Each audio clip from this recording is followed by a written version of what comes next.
তো পুরো রান্নাটা আমার রেডি। দেখো এত সুন্দর গন্ধ বেরোচ্ছে, তার না খেলে বুঝতে পারবে না। এরমভাবে যদি বানিয়ে খেতে পারো খুবই টেস্ট।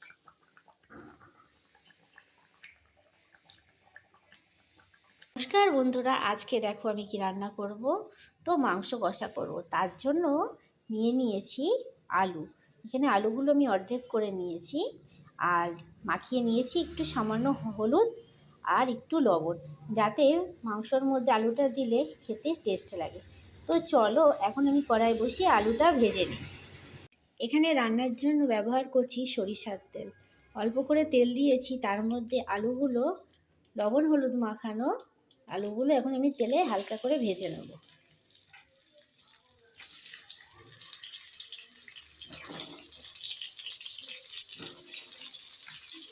একটা আলু গোটায় রেখেছি, কেননা ছোটো সাইজ ছিল, মাঝখান থেকে ছিঁড়ে দিয়েছি।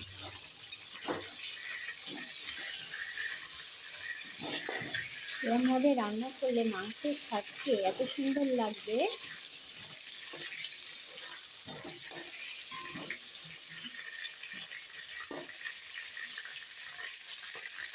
দেখো আলুগুলো আমি লাল লাল করে ভেজে নিয়েছি। এরম করে আলুটা ভাজলে না মাংসের স্বাদকে আরো সুন্দর লাগে।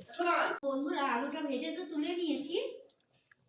তো কড়াই এখন দিয়ে দেবো তেজপাতা কিছু ছিঁড়ে দেবো, আর দেবো গোটা এলাচ, আর দেবো দারচিনি। একটু হালকা হয়ে আসলেই তার মধ্যে দিয়ে দেবো পেঁয়াজ কুচি আর লঙ্কা কুচি। এখন এই পেঁয়াজ আর লঙ্কাটা ভালো করে ভেজে নেব। আর এর মধ্যে দিয়ে দেবো, যাতে পেঁয়াজটা তাড়াতাড়ি সিদ্ধ হয়ে যায়, দিয়ে দেবো লবণ। লবণটা দিলে তাড়াতাড়ি পেঁয়াজটা সিদ্ধ হয়ে যাবে। পেঁয়াজটা এখন ভেজে নিই একটু বন্ধুরা। কম তেলে মাংস রান্না করতে হলে আলু ভেজে মাংস ভেজে করতে পারলে তো আরও ভালো। পেঁয়াজটা দেখো মোটামুটি আমার সিদ্ধ হয়ে এসছে, হালকা ভাজাও হয়ে এসছে। আর এখন এর মধ্যে আমি দিয়ে দেবো আদা রসুন বাটা। আদা রসুন বাটাটা দিয়ে অন্য মশলা দিলে হবে না, আদা রসুন বাটাটা একটু ভাজা ভাজা করতে হবে, যাতে কোনো গন্ধ না থাকে। একটা সুন্দর একটা গন্ধ বেরোয় যখন ভাজাটা হয়ে যায় না, আস্তে আস্তে সুন্দর গন্ধ বেরোবে। যখন গন্ধটা বেরোবে তখনই আস্তে আস্তে সব মশলা আমাকে দিতে হবে। এই তেলে দিতে দিতে সুন্দর একটা সুগন্ধ বেরোচ্ছে।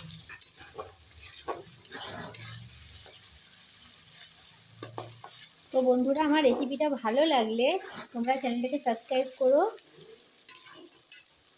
বন্ধুরা আদা রসুন বাটাটা আমার অনেকটা গন্ধ বার হয়ে গেছে। তো এখন দিয়ে দেবো ওর মধ্যে টমেটো কুচি।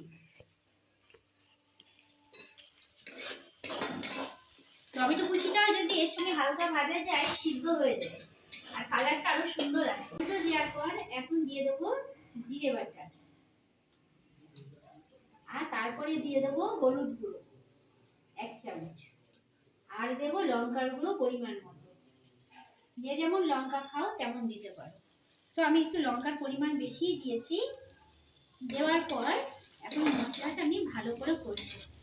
প্রথমে জল ছাড়াই আমি কষে নেবো, তারপরে সামান্য একটু জল আমি ওর সঙ্গে দেবো। দেখো তেলটা অনেকটা ছেড়ে এসছে আর মশলাটা মোটামুটি আমার কষা হয়ে আসছে। জল ছাড়াই আগে আমি মশলাটা কষিয়ে নিয়েছি। এখন সামান্য পরিমাণে একটুখানি আমি জল দেবো।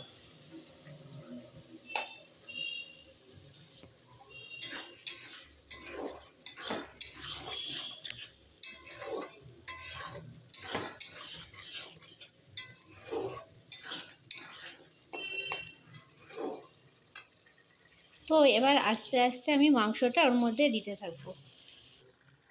তো মাংসগুলো সব ওর মধ্যে দিয়ে দিয়েছি। এখন ভালো করে কষতে থাকবো। মাংস রান্না হচ্ছে মাংস কষার উপরে।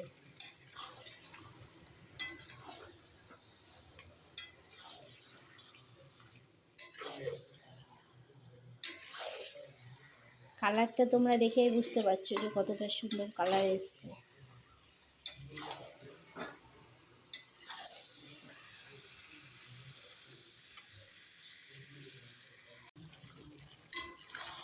তো মোটামুটি অনেকটা কষা হয়ে গিয়েছে, তেলটা অনেক ছেড়েছে। তো এবার এর মধ্যে ভেজে রাখা আলুটা দিয়ে আর 5 মিনিট কষবো।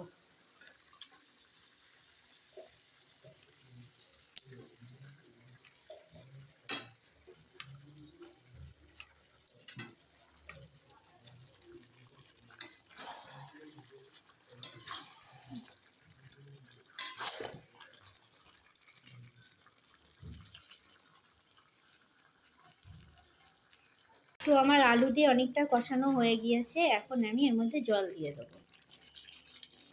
জল দিয়ে ঢাকা দিয়ে দেবো।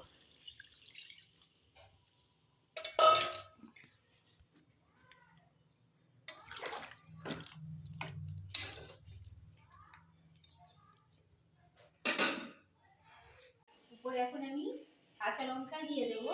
আর তখন তো পেঁয়াজে আমি লবণ দিয়েছিলাম, আর এখন শুধু অল্প লবণ আরেকটু দিয়ে দেবো, তাহলেই ব্যাস আমার তরকারি রেডি। তো বন্ধুরা, এরকম সুস্বাদু মাংস রান্না খেতে হলে পুরো ভিডিওটা তোমাদের দেখতে হবে, যে কেমন হয় এই রেসিপিটা। কেমন হয়েছে মা মাংসটা? খেয়ে দেখো, দেখে বলো কেমন টেস্ট। অন্য দিনের থেকে অন্যরকম হয়েছে তো?